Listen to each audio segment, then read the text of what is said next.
SPS Rahayu Mahzam. Sir, Sir, I thank members who spoke in support of the bills.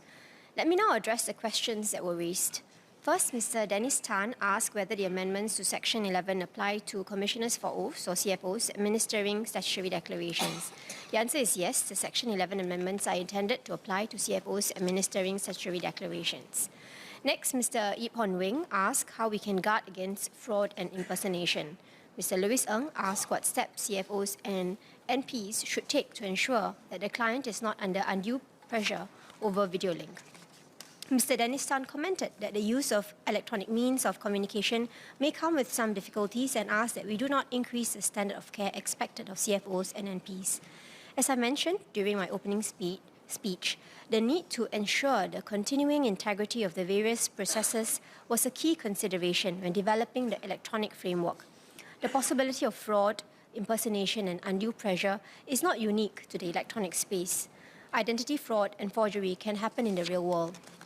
To guard against this, the Singapore Academy of Law has existing guidelines which advise CFOs and notary public NPs to take steps to verify the identity of the person before them, for example, by requiring the person to produce a photo ID.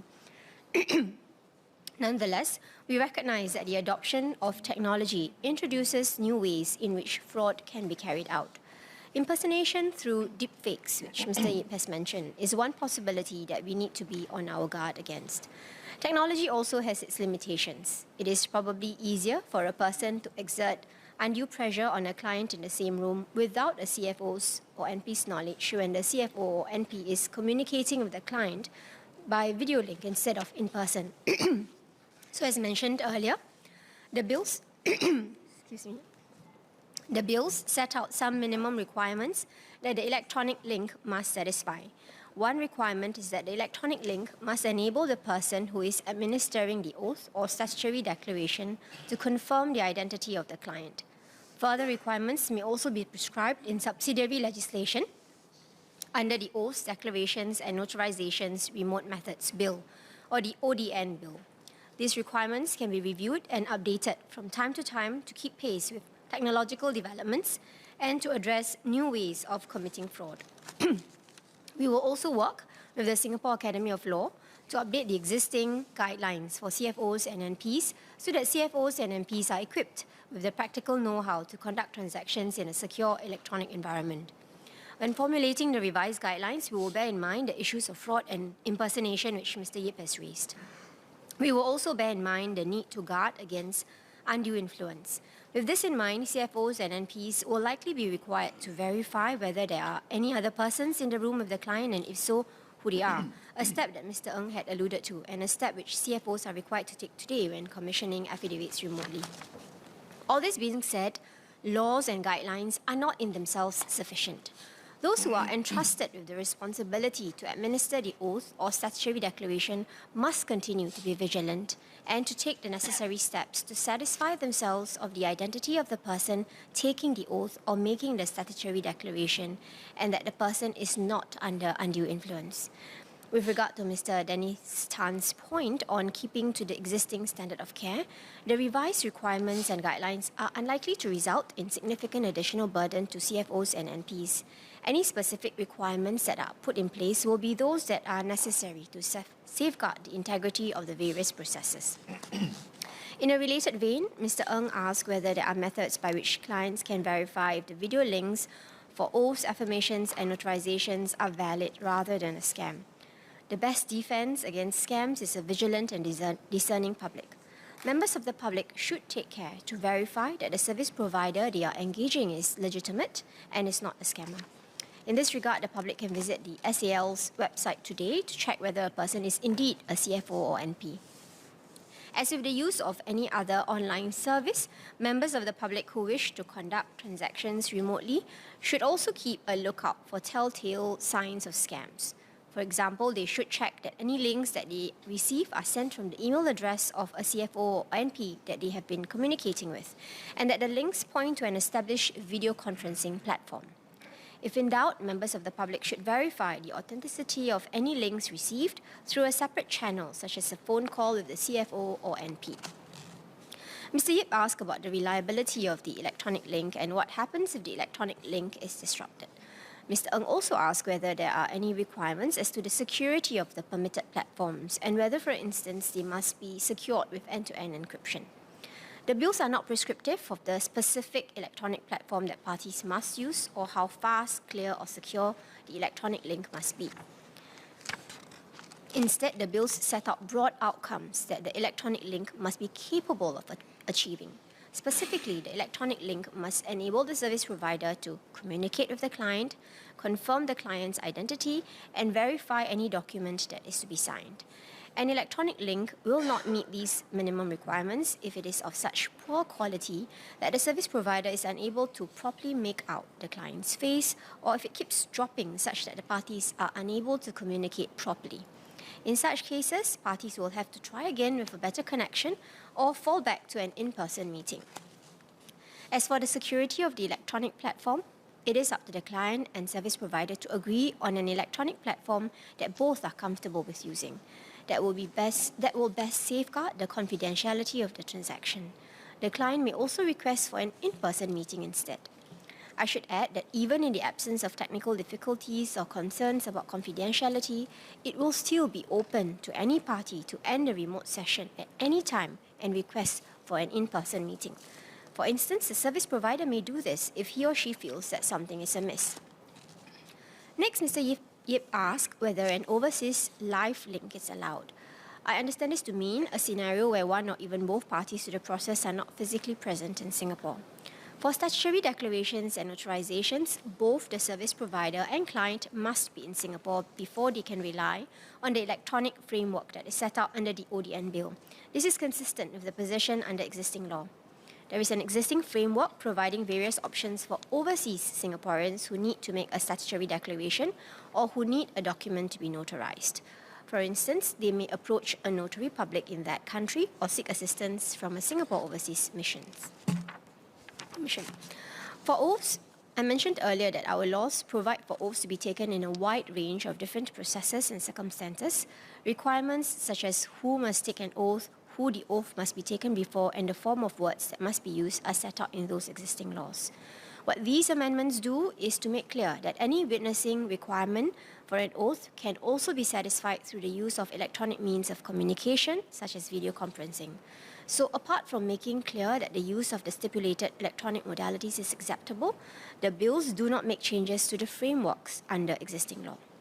Therefore, to Mr. Yip's question on whether any specific oath can be taken when one or more persons involved in the process is physically outside Singapore, this is context-specific and must be determined with reference to the legislation governing the process in question.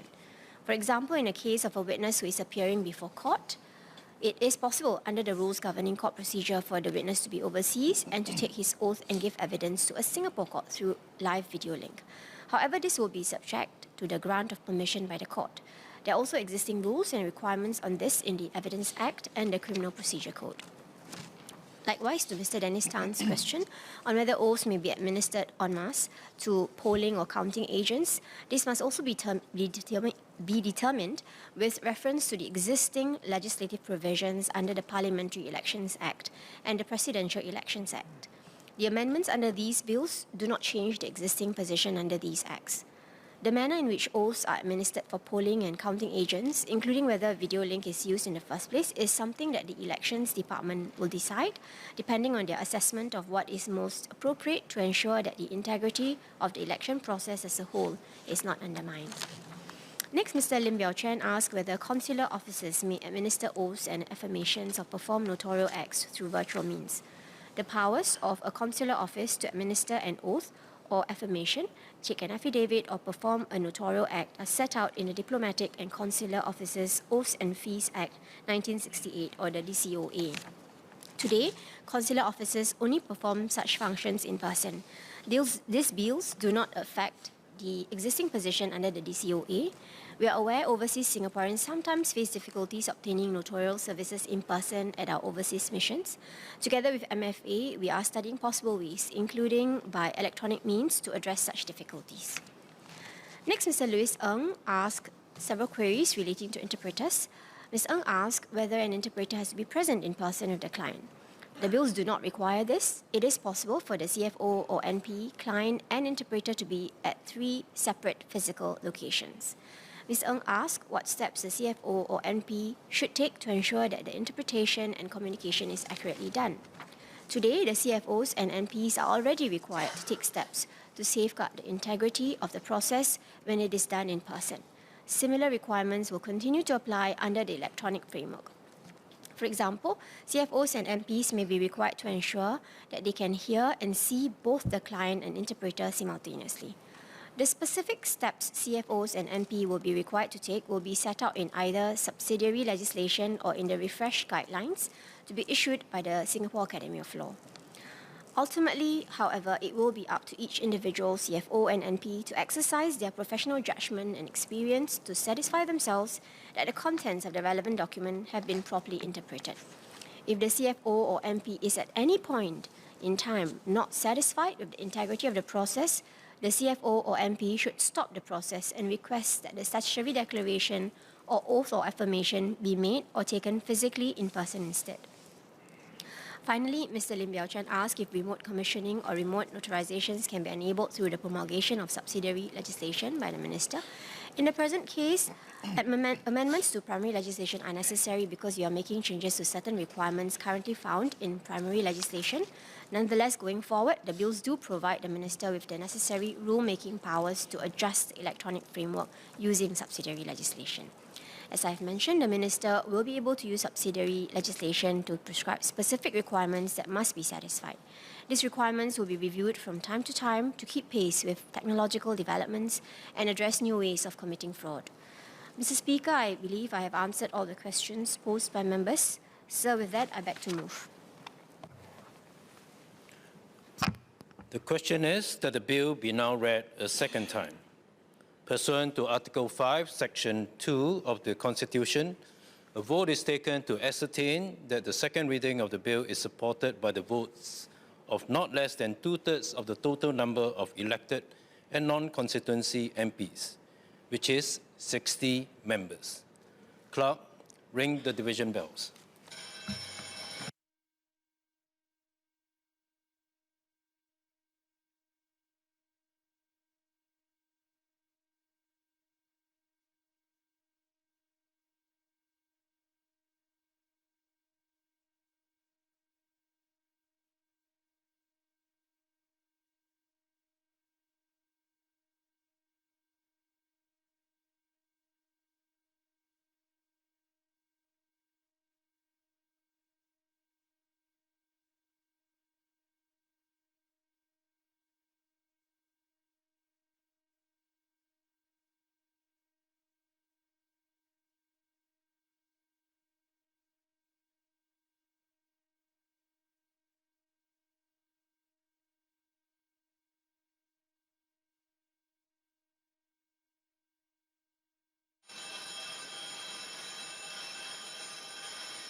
Sergeant-at-Arms, lock the doors.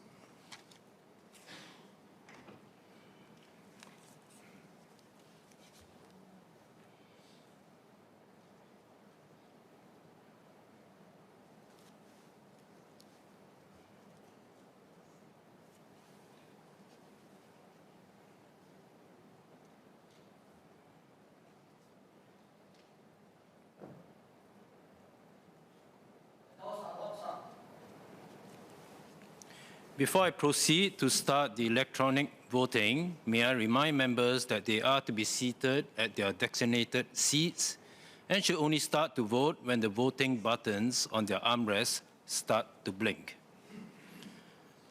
The question is that the bill be now read a second time. Take a vote.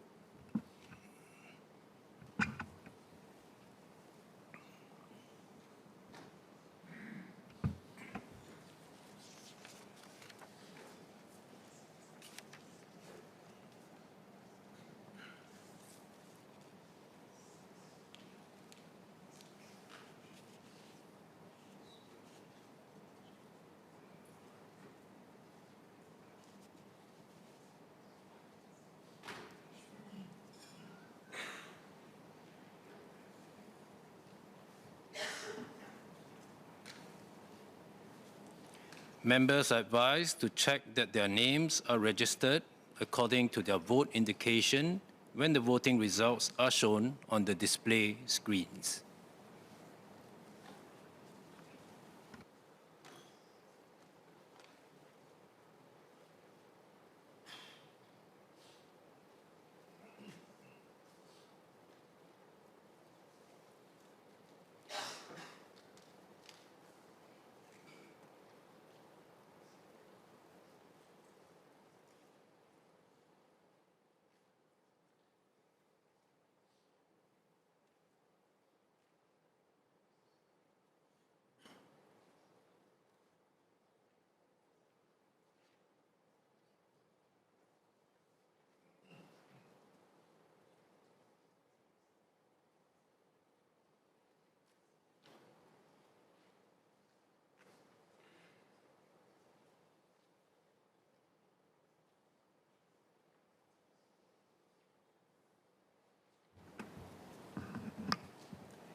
Before I proceed to declare the results of the vote, are there any members who wish to claim that his or her vote has not been displayed or displayed incorrectly on the screens?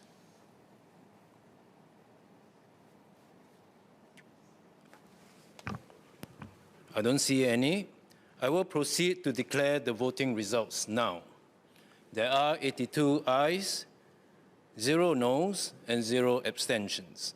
The second reading of the bill has been carried by the votes of not less than two-thirds. Sorry. My name, I pressed, but it's not Mr. registered. Desmond Chu, It's not registered. your name is missing on the. Okay, we were. Okay, Mr. Desmond Chu, we will add that in. So let me proceed to declare the voting results again. There are 83 ayes, 0 noes, 0 abstentions. The second reading of the bill has been carried by the votes of not less than two-thirds of the total number of elected and non-constituency MPs. Constitution of the Republic of Singapore, Amendment Number 2 Bill.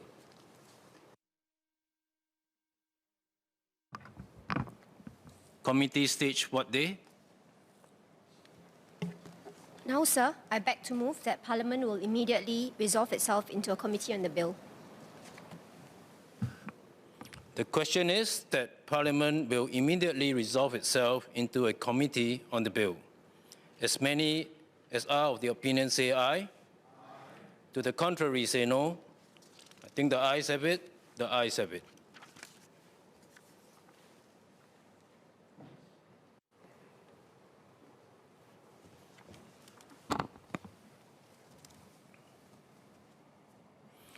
The question is that clauses stand part of the bill.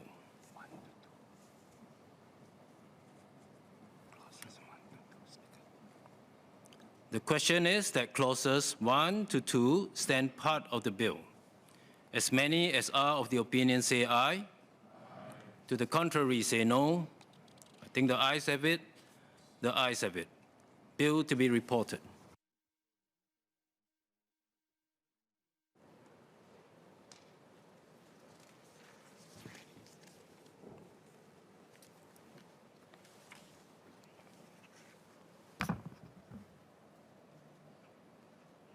Minister for Law. Mr. Speaker, I beg to report that the bill has been considered in committee and agreed to without amendments. Third reading what day? Now, sir, I beg to move that the bill be now read a third time. The question is that the bill be now read a third time. The question is that the bill be now read a third time.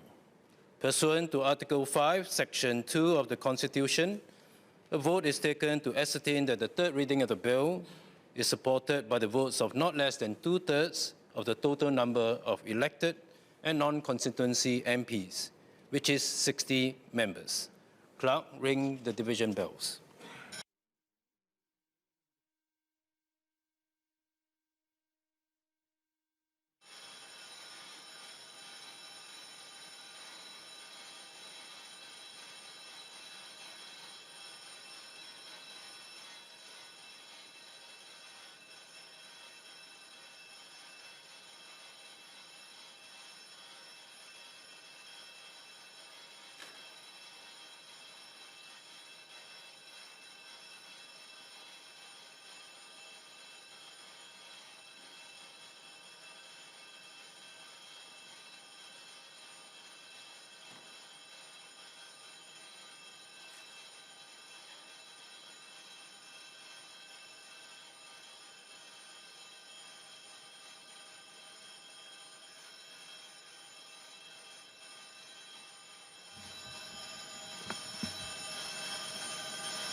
Sergeant at Arms, lock the doors.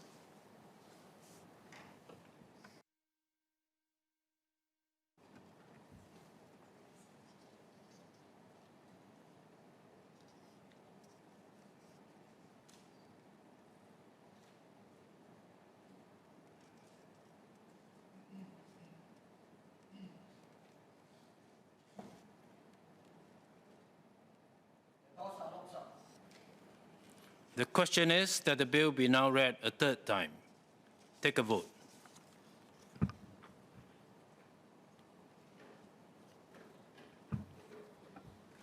You may now begin to vote. May I remind members to depress their vote button firmly in order to register their vote in the system.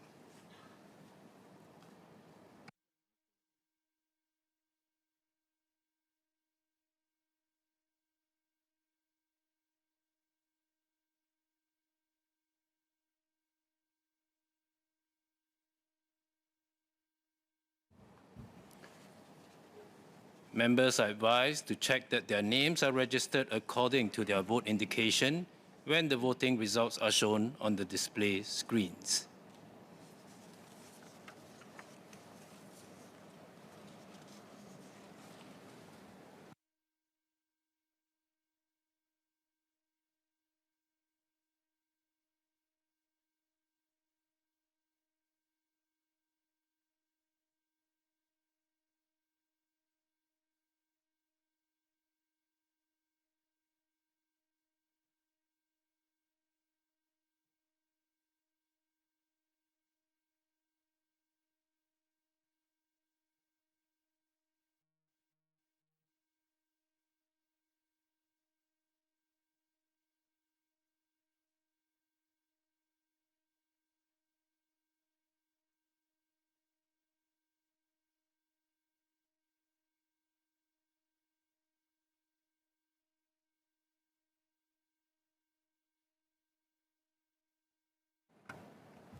Before I proceed to declare the results of the vote, are there any members who wish to claim that his or her vote has not been displayed or displayed incorrectly on the screens?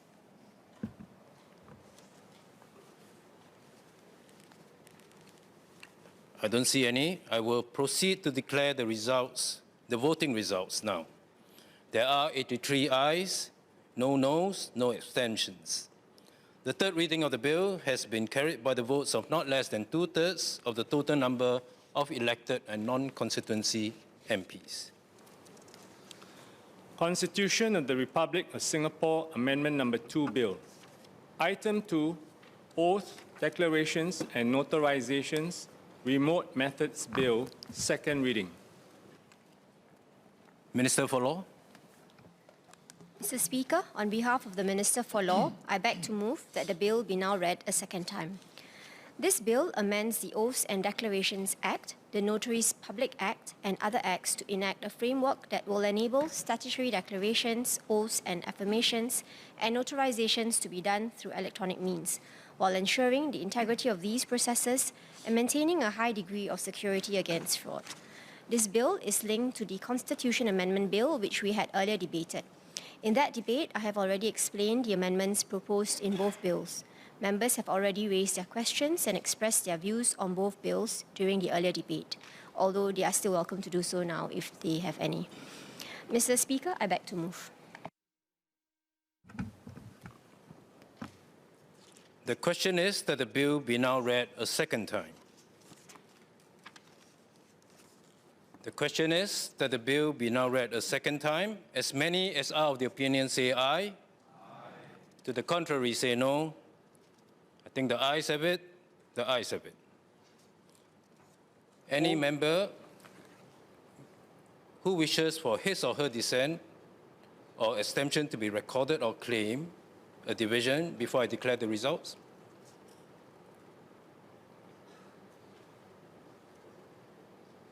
No. The ayes have it. The ayes have it. Oath, Declarations and Notarizations, Remote Methods Bill.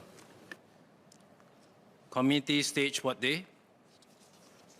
Now, sir, I beg to move that Parliament will immediately resolve itself into a committee on the bill. The question is that Parliament will immediately resolve itself into a committee on the bill. As many as are of the opinion say aye.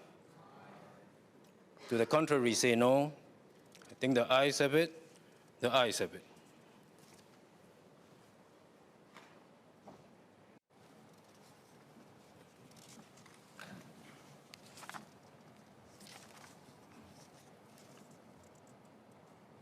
The question is that clauses 1 to 20 stand part of the bill. As many as are of the opinion say aye. To the contrary say no. I think the ayes have it. The ayes have it. Bill to be reported.